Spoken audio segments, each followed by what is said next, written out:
Well, professional advice to a new teacher. I remember my very first day of in-service. And, you learn when you go to interviews, you got to wear a tie, you need to look really sharp.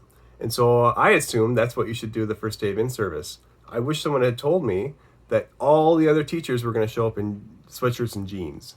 And boy, it was embarrassing for me to show up in a brand new shirt and tie, all spiffy and sharp, when all the other teachers were going to be comfortable and relaxed. You stand out like a sore thumb. Make sure that you're somewhere in between super dressy and t-shirt and jeans. Just be a notch above. You'll fit in just fine.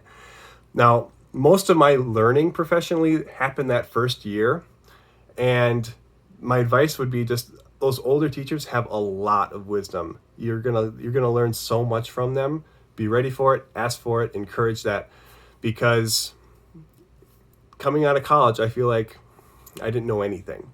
And after I had a couple years of teaching, I actually said, I wish I could go back to my college classes now, because now I've got a place to anchor all that knowledge and a place to apply that knowledge.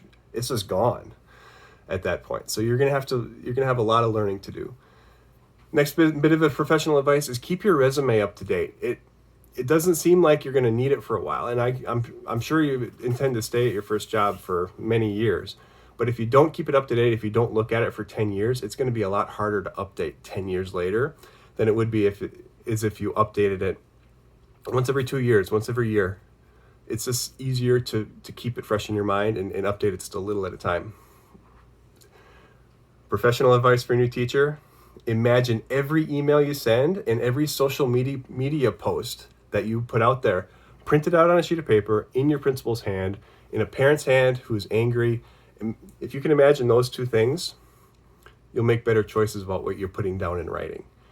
You definitely need to go through your history on social media, fix your privacy settings so at least you don't have something out there public that is embarrassing to yourself. And imagine everything you say being printed out by a parent who is angry at you and of the opposite political party or whatever it is, because it happens. So start going through your social media with a fine-tooth comb. For every 5 years, was deleting my Facebook account and starting new because, I just didn't want to deal with old stuff. Not to scare anyone, but it can be a liability.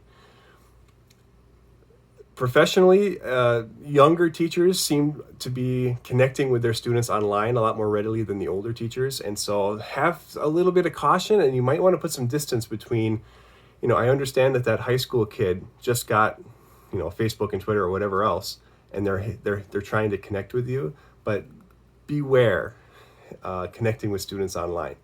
If your privacy settings are that your friends can see all of your old posts, well, you might just have kids combing through all your old posts, and then imagine those posts printed out on a sheet of paper. It's a crazy world with social media, and teachers to some degree have to limit what they say. It's not great, but it's